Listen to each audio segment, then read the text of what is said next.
नमस्कार जी। आप सबका इस मेरा गांव मेरा स्वाभिमान चैनल पर फिर से स्वागत है, अभिनंदन है।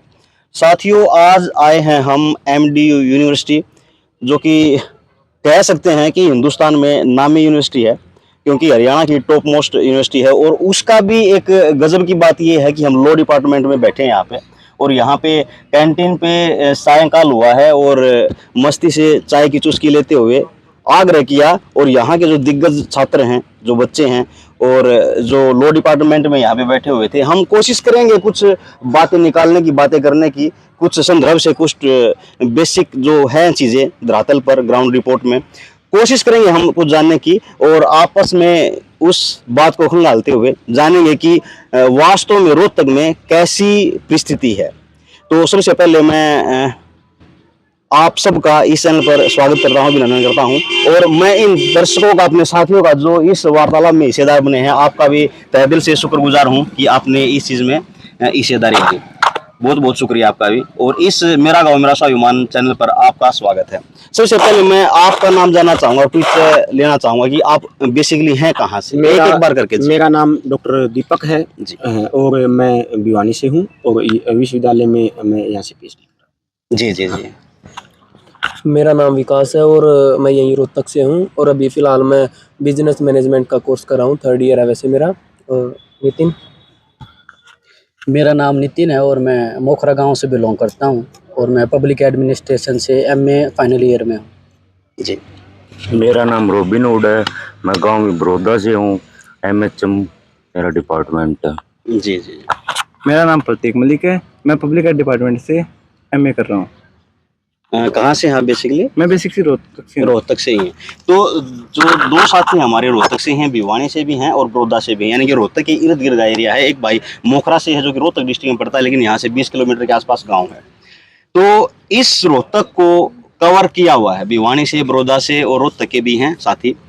आपको करंट स्थिति कैसी लगती है कि रोहतक में जो आने वाला कमिंग इलेक्शन है लोकसभा, जिससे भारत की जो चेहरा होता है पीएम पद का, उसका भी सिलेक्शन होगा, तो हाल फिलहाल में रोहतक की कैसी दिशा है? देखिए, मैं मेरा गांव मेरा स्वाभिमान चैनल पर मैं आपका हार्दिक स्वागत करता हूं और आपने हमें बोलने का मौका दिया और आपके दर्शकों को मैं नमस्कार करता हूं। तो देखिए, अब मैं आपको बताता हूं, रही बात आपने जो प्रश्न किया कि सबसे पहला कि पीएम कैंडिडेट, तो देखिए जो भारतीय जनता पार्टी है उसने अपना पीएम कैंडिडेट बता रखा है और पिछले 10 सालों से माननीय नरेंद्र मोदी जी हमारे प्रधानमंत्री हैं और 2024 में भी वही बनने जा रहे हैं, ठीक है। और अब आप बात कर रहे हो कांग्रेस की, तो आप किसी भी स्थिति में आप उनका पीएम कैंडिडेट, क्योंकि उन्होंने एक इंडी अलायंस किया है और वो कहीं बिखरा हुआ है, कहीं टूटा हुआ है, कहीं एक राज्य में है, कहीं दूसरे राज्य में नहीं है। जिस प्रकार से आम आदमी के साथ दिल्ली और हरियाणा में गठबंधन है और पंजाब में एक दूसरे के विरुद्ध लड़ रहे हैं, तो वो जनता के बीच में बिल्कुल अपनी अस्तित्व है वो खो चुका है, उसकी कोई लाइबिलिटी है ही नहीं जनता के बीच में। और अभी मैं तो बताना चाहूँगा कि जो कांग्रेस है, बहुमत के लिए 272 सीटों की आवश्यकता होती है और कांग्रेस पार्टी अकेले 272 सीटों पर चुनाव ही नहीं लड़ रही, तो चुनाव नहीं लड़ रही तो कैसे, किस प्रकार सरकार बनाने का दावा कर रही है। और अब एक बात और बताऊंगा कि माननीय नरेंद्र मोदी ने और हमारे जो बीजेपी के शीर्ष नेतृत्व है उसने एनडीए 400 पार और बीजेपी 370 पार का नारा दिया है। तो टेक्निकली ये बात बिल्कुल सही है कि वो इतनी सीटों से अधिक सीटों पर लड़ रहे हैं, तो उन्होंने इन सीटों के बारे में ये बात कही है। शुरुआत में ही आपने पूरा मंथन कर गुजारा। जो सवाल था वो केवल रोहतक लोकसभा का था। हाँ, बिल्कुल, मैं लेकिन क्या है, जिस क्षेत्र में हम हैं एक सिलसिलेवार हमें उस पे बिल्कुल, देखिए ये जो चैनल है मेरा गांव मेरा स्वाभिमान है, और इसकी मर्यादा क्या है कि जिस धरा पे हम रहते हैं, जिस गांव में हम रहते हैं, उसमें खूबसूरती क्या है या उसको कैसे सजाया जाए, उसी चीज को लेके हमने कोशिश की है। ये मेरी प्रथम वीडियो है कि रोहतक में आके और एमडीयू जैसे यूनिवर्सिटी में आके हमने चर्चा करने की कोशिश की है कि दिग्गज छात्रों से हम मिले। जो मेरा पहला ही सवाल था वो केवल ये था कि हम रोहतक की जो लोकसभा सीट है उसके बारे में चर्चा करें, न कि एक नेशनल लेवल के लिए। ठीक है, कभी भी एक जो शिक्षित वर्ग होता है वो ये सोचता है कि मेरे क्षेत्र में ऐसा होनहार चेहरा कौन सा है जिसके प्रति मैं वोट डाल के अपने देश को सुरक्षित करूं, न कि ऊपर वाले चेहरे को देख के। हमारी ड्यूटी ये है शिक्षित बच्चों के बीच में, इसीलिए आया था मैं कि हमारे बीच में वो चेहरा कौन है। मैं आपकी इस बात का भी तुक दूंगा, लेकिन उससे पहले मैं और कुछ करना चाहता हूँ, क्योंकि आप बच्चों के बीच में इसीलिए आया था मैं कि हमारे बीच में वो चेहरा कौन है? मैं आपकी इस बात का भी तुरंत, जी, लेकिन प्लीज, उससे प्लीज, पहले मैं प्लीज। और कुछ करना चाहता हूँ, क्योंकि आप जब लोकसभा चुनाव कवर कर रहे हो तो उसमें राष्ट्रीय मुद्दे और राष्ट्रीय जो नेतृत्व होता है वो हावी होता है। पहली बात तो देखिए, आप- नहीं, वो उसी बात पर मैं आपकी उसी बात पर आ रहा हूँ, मैं जी, उसी बात पर जी। मैं उत्तर दे रहा हूँ। पहली बात तो ये, और दूसरी बात की आप केवल लोकसभा के विषय में बात करना चाह रहे हो, तो अभी पिछली बार 2019 में माननीय अरविंद शर्मा जी यहाँ से सांसद बने थे, और अब भी बीजेपी सरकार ने उन्हें टिकट दी है रोहतक से, लेकिन अब कांग्रेस सरकार रोहतक में इतनी डरी हुई है, और क्या उसके पीछे शायद उनके जो आंतरिक उन्होंने सर्वे करवा के देखे हैं, और उसमें ऐसा सुनने में आया मीडिया के माध्यम से कि वो स्पष्ट रूप से लाख से अधिक वोटों से हार रहे हैं, इसीलिए वो टिकटों का अनाउंस नहीं कर रहे हैं। कभी कह रहे हैं कि यहाँ से कौन लड़ेगा, कभी कह रहे हैं कौन लड़ेगा, कभी किसी को बाहर से लाने की बात हो रही है। अभी तक कोई स्थिति स्पष्ट नहीं हो पाई है, और अभी आपने देखा होगा कि कल या परसों में जो कांग्रेस की वर्किंग कमेटी की मीटिंग हुई है, उसमें मुझे ऐसा लग रहा है कि कांग्रेस की टिकट लेने के लिए कोई तैयार ही नहीं है रोहतक से। अगर ऐसी कोई बात होती कि जिसके विषय में जो प्रचार किया जा रहा है कि अगर ऐसी कोई बात होती, कोई यूं भी होता कि कोई टक्कर भी देगा, तब अब तक टिकट दे दी जाती। मैं फिर आऊंगा मैं इस बात के लिए, क्योंकि एक तो मीडिया का चैनल रहा है, एक मेरा गांव मेरा स्वाभिमान की ये चीज़ रही है कि जो इर्द गिर्द के गांव वहाँ से हमने घूमे हैं, जो ये चीज़ है लोगों के बारे में जो हमने चर्चा ली है, जो उनके अंदर जाने की वजह से, बात पूछने की वजह से जो हम घुले मिले हैं, वो बिल्कुल अपोजिट दिशा दिखाई दी है। जैसे बालक यहाँ जो मंदिर के मठाधीश हैं उनके बारे में चेहरा आया, अरविंद शर्मा जी का आया, और किसी का भी आया, जो कि जनता के बीच में ये दावेदारी आई थी कि दीपेंद्र हुड्डा तो पहले ही नामित है, और उसकी टक्कर के लिए उन्होंने पता है, क्योंकि गांव-गांव जब गए हैं, जो उनका लोगों ने सम्मान भी किया है और विरोध भी किया है, उस दिशा में देखते हुए बहुत ही कम जन उनके साथ जुड़े हुए दिखाई दी हैं, और लोगों का जो आपने जो प्रतिक्रिया दी है वो बिल्कुल अपोजिट लोगों की वो चीज़ थी। मैं आपको बताता हूँ कि जब 2019 में माननीय अरविंद शर्मा को यहाँ से टिकट दिया गया, तो वो रोहतक के लिए तो बिल्कुल नए थे। वो सोनीपत से, करनाल से, वो यहाँ से क्या आप इस बात को मानते हैं कि अरविंद शर्मा पहले कांग्रेस में रहा करते थे, और उनका एक किस्मत का जोर ऐसा है कि जिस टाइम पे कांग्रेस की तुत्ती बोलती थी तो उस टाइम पे वो थे, और जिस टाइम पे उनकी हवा होती थी हरियाणा में भूपेंद्र हुड्डा की, तो उनका सहारा था, तो उस हवा के बलबूते ये चढ़े। नहीं, जब 2014 में मोदी लहर चली थी, नौजवानों में उसका जोश था, तो उस जोश में ये सामने आए और उसमें भी ये तर गए, और 2019 में भी यही बात हुई जब उनका बिल्कुल चरम पे था, पुलवामा अटैक हुआ था, और उसमें फिर से मोदी पे लोगों का जोश, विश्वास और ये जो जुनून आया था, उसमें फिर से वो भारी बहुमत से आए थे। मैं माननीय अरविंद शर्मा ने इस बात को पहले से पहचान लिया था। वो कांग्रेस के परिवारवाद के बिल्कुल खिलाफ थे, वो कांग्रेस के भ्रष्टाचार के बिल्कुल खिलाफ थे, और वो कांग्रेस जो हमारी सांस्कृतिक प्रतीकों पर जिस प्रकार से हमला कर रही है उसके बिल्कुल खिलाफ थे। इसी नाते उन्होंने कांग्रेस की नीति को समझा और उन्होंने तुरंत उनसे इस्तीफा दिया। अभी देखिए, आप उसी समय की मैं बात करता हूँ, 2014 के आसपास का जो समय था, उसी समय हेमंत बिस्वा शर्मा आए थे, आज असम के मुख्यमंत्री हैं। उन्होंने आते सबसे पहले इन्हीं बातों के ऊपर वो की थी, आप पश्चिम बंगाल से ममता बनर्जी के फिर से आपकी रिक्वेस्ट करूंगा, क्योंकि समय बिल्कुल कम है, सायंकाल हो रहा है, आप वक्ता बहुत अच्छे हैं, लेकिन मैं नेशनल लेवल पे ना जाके मैं फिर से रोहतक पे आने की कोशिश करूंगा। ठीक, जैसे मान लिया आप आसाम में गए, मैंने आपसे बताया कि जी, जो अभी स्टेटमेंट आप दे रहे हो ना, वो नेशनल लेवल के हैं सभी के। ठीक है, मैं उसी बात को बताता हूँ अभी आपको। अभी आपने कहा कि अरविंद शर्मा, जब मैं रोहतक के आसपास के गाँव में गया तो उसके आप जो बता रहे उसके विरोध बातें दिखाई दे रही है, बिल्कुल भवक भरपूर है,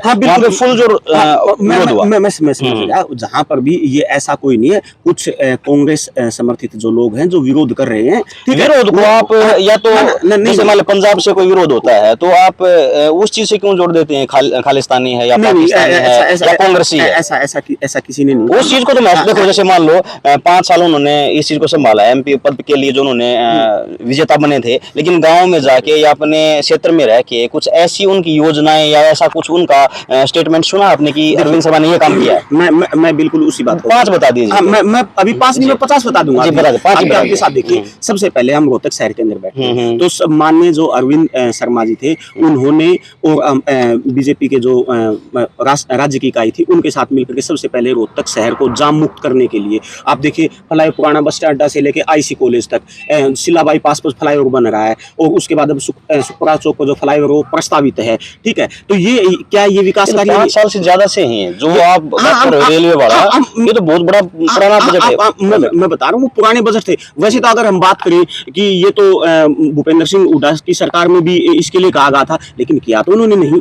ठीक है, समय हो गया। तो ठीक है, मैं बता रहा हूँ उन्होंने किया नहीं ना। ठीक है, प्रस्तावित भी नहीं किया उन्होंने, कुछ लोगों ने उसका विरोध किया या जिस प्रकार, लेकिन इन्होंने आम जन की भावना को समझा। दूसरी बात मैं बताता हूँ, आप देखिए जो हमारा रोहतक जो जिला है, रोहतक जिले के अंदर माननीय अरविंद शर्मा ने जो प्रधानमंत्री नरेंद्र मोदी ने जो 5 लाख का हेल्थ बीमा जो कवर दिया है गरीब परिवारों को, ठीक है, कि 5 लाख तक का मुफ्त बीमा घर घर जा करके, या वो टीम जो अरविंद है उसने काम किया है लोगों को, किस लिए कि बिल्कुल एक घर की कोई भी व्यक्ति इससे वंचित ना रहे। कोई गरीब व्यक्ति है उसको स्वास्थ्य सुविधा में कोई वो ना हो। अच्छा, मैं दूसरी बात बताता हूँ कि आज हमारे जो रोहतक के लगभग गाँव हैं सभी के अंदर व्यायामशालाओं का निर्माण हुआ है, और इस बात को माननीय अरविंद शर्मा एक एक प्रत्येक गाँव की रिपोर्ट लेते रहते हैं वो कि व्यायामशाला प्रॉपर तरीके से चल रही है या नहीं, उसमें बच्चे जा रहे हैं या नहीं है, या उसमें कोई किसी प्रकार से कमी तो नहीं है। ठीक है, क्या ये हमारे एक साक्ष्य है आपके पास? पूरे रोहतक में, मेरे गांव में अगर मैं बात करूं, यहाँ से 20 किलोमीटर दूर मेरा गांव है, इसी डिस्ट्रिक्ट में आता है, और बहुत करीबन 5-7 साल से एप्लीकेशन दे रखी है लेकिन पास नहीं हुआ है प्रस्तावित। और हाँ बिल्कुल, मैं बिल्कुल आपने जो बात की मैं उसको पहले से समझ गया। ऐसे कुछ गांव हैं वो गांव जिन्होंने की जो अपनी एप्लीकेशन भी दे रखी है, लेकिन वहां पर आपसी गांव मदीना में व्यायामशाला है। बिल्कुल, मैं तथ्य की बात, क्योंकि है ना इस चैनल पे वीडियो डाली भी गई है। बिल्कुल, गांव मदीना है, और राजनीतिक दृष्टि से देखा जाए तो भाई आनंद सिंह दागी वहाँ के 4 बार के एमएलए रहे हैं, उनके गांव में व्यायामशाला है, और व्यायामशाला मतलब खंडर नुमा हो चुकी है।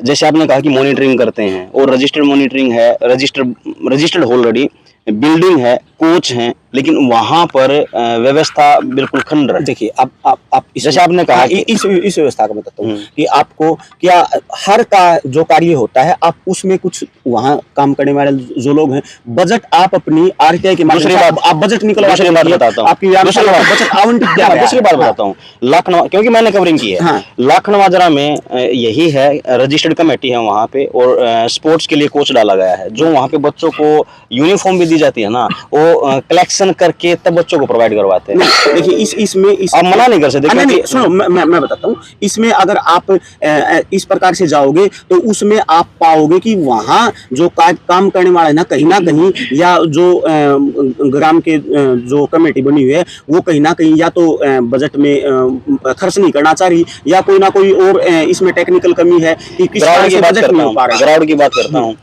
कमेटी रजिस्टर्ड थी, गवर्नमेंट स्कूल में वहाँ पे कोच प्रोवाइड था, वो सील कर दिया गया। ये देखो मैं बात करता हूँ, जैसे आप जो नेशनल लेवल की बातें कर रहे हैं ना, उससे समय भी लंबा होगा, और हम अपने ग्राउंड स्तर की बात भी नहीं। मैं थोड़ा मौका देना चाहूंगा भाई साहब से। आप कहाँ से हैं? आप यही रोहतक से। रोहतक से हैं आप भी, और भाई साहब रोहतक से हैं। आप यहाँ की स्थिति के बारे में बताइए। जैसे मान लो जमीनी स्तर पर क्या कुछ अवस्था है, किसके प्रति लोगों का रुझान है, क्या कुछ काम हो पाया, बन पाया? जैसे भाई साहब के विचार लिए बहुत अच्छे बोले, ये वक्ता अच्छे हैं, स्टार्टिंग में मैंने कहा, क्योंकि आकलन हो जाता है, और नेशनल लेवल के डिबेट की तरह बातें कर रहे हैं, बहुत अच्छा है। मैं भाई साहब को इस चीज़ के लिए अप्रिशिएट करूँगा। हाँ जी, डॉक्टर दीपक भाई साहब, तो आप ग्राउंड लेवल पे क्या कुछ स्थिति उसके बारे में बताइए। वैसे रोहतक में पहले से ज़्यादा विकास तो है, मतलब अभी भी डेवलपमेंट में तो है, पर यहाँ डेवलपमेंट ज़्यादातर जितनी भी स्कीम्स आई हैं, फिर पॉलिसीज़ आई हैं, वो ज़्यादातर जो नेशनल लेवल की स्कीम्स है वो यहाँ हरियाणा में एम्प्लाई हुई हैं, और इन पॉलिसीज़ का फ़ायदा कट्टर या फिर जो अपने स्टेट गवर्नमेंट में जो सीएम है अपने, वे पीएम की पॉलिसीज़ को अपनी पॉलिसी बताते हैं। इनकी स्कीम्स बहुत कम है। वैसे इन्होंने भी कई किसानों के लिए, जैसे कि रोड्स के लिए स्कीम, पहले एवरेज इनके 4-5 प्रोजेक्ट थे इनके कांग्रेस के, और अभी उनके पीएम के राज में मतलब 43 या फिर 44 के करीब चले गए इनके प्रोजेक्ट्स, किसके ऊपर, हाईवेज के ऊपर।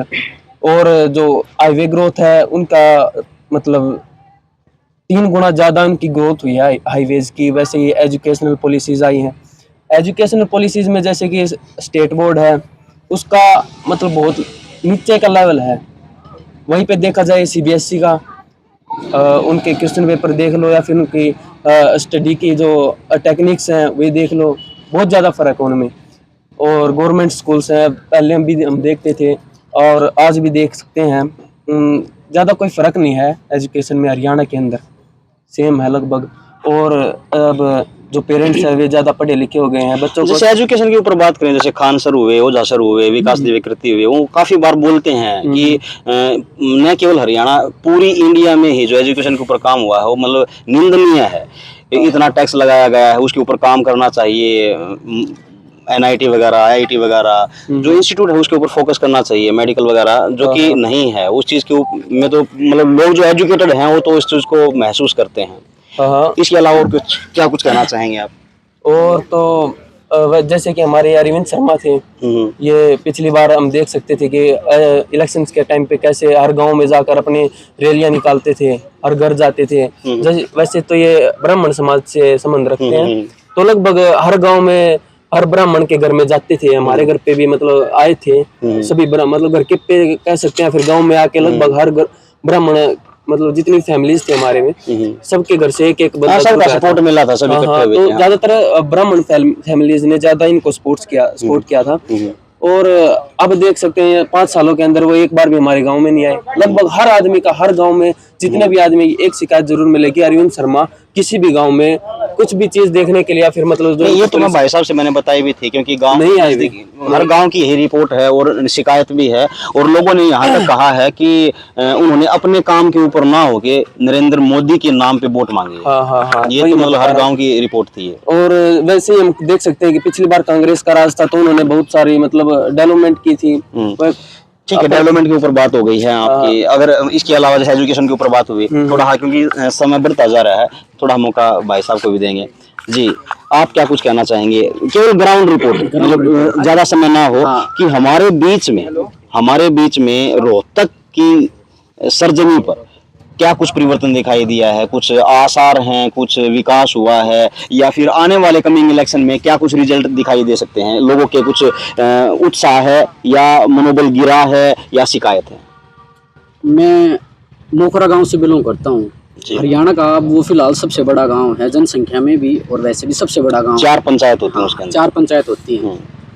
आपके गांव से 2 बार जो बलबीर जी, जिसको बाली पहलवान के नाम से बोलते, 2 बार MLA रही नैलो से। जी, तो जैसा हमारे गांव का माहौल है, हमारे गांव में सिर्फ दीपेंद्र हुड्डा का नाम ही चलता है। जैसा भाई ने बताया, ये भाई हमारे गांव से बिलोंग करता है, मोखरा गांव से ही। जैसा इसने बताया कि अरविंद शर्मा पहले गांव में आता था इलेक्शन के टाइम पे, उसके बाद 5 साल हो गए, मैंने भी नहीं सुना। और गांव में मतलब हम तो पढ़ते लिखते हैं तो उनका नाम पता है। वैसे किसी भी बच्चे को उसका नाम भी पता होगा, कभी देखा भी होगा।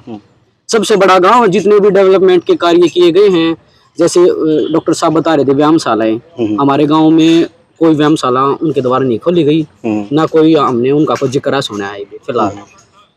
जो व्यायामशाला बना रखी है उसमें दीपेंद्र हुड्डा वो नेम प्लेट होती है। आपने नाम लिया दीपेंद्र हुड्डा का, इसीलिए मेरा क्वेश्चन बनता है यहाँ पे रखना। आज तक इमेज और डिमांड दीपेंद्र हुड्डा की थी, ग्राउंड रिपोर्ट देखी जाए तो। लेकिन अब आज ही की उन्होंने नॉमिनेट किया है कि दीपेंद्र हुड्डा नहीं, उनकी माँ आशा हुड्डा रोहतक लोकसभा इलेक्शन में मतलब नॉमिनेट हुई हैं। इस चीज का कुछ इफेक्ट पड़ेगा?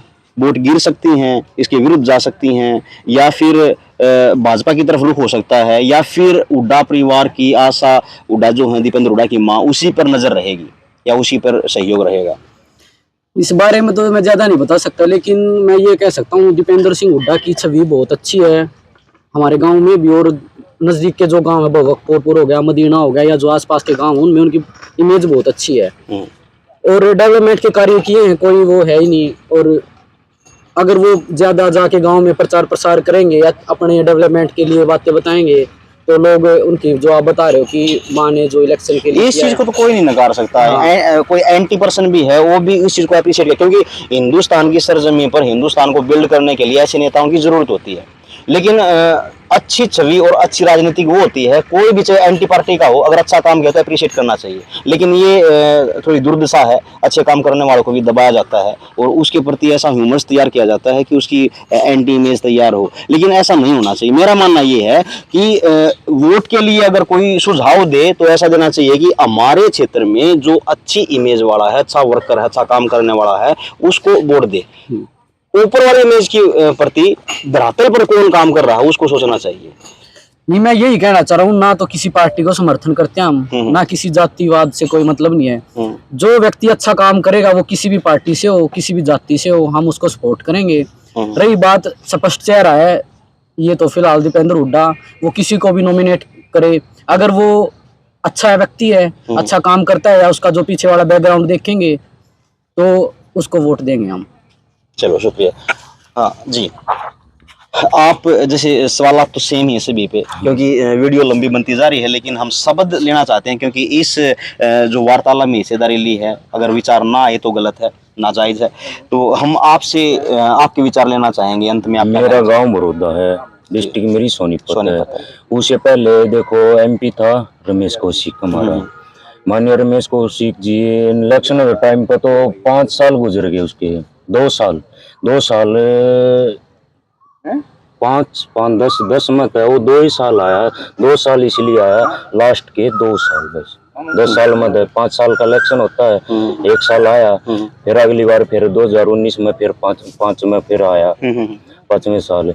उससे पहला ना तो छोटे बालक जैसे हमने भी नहीं बेरा था हमारा एमपी कौन है, रमेश कौशिक। वो तो ये मुकदमा होया ना सोनीपत डिस्ट्रिक्ट एमपी का रमेश कौशिक, वो जब तो हम जाना लगे ना यूट्यूब पे फेसबुक पे, ये भी था कि हमारा एमपी जो इसके ऊपर इतना ठाडा ये इंजाम लग रहा है। तो मतलब लोगों के साथ इंटरेक्शन की दुविधा तो रही हमें है। पता ही नहीं था।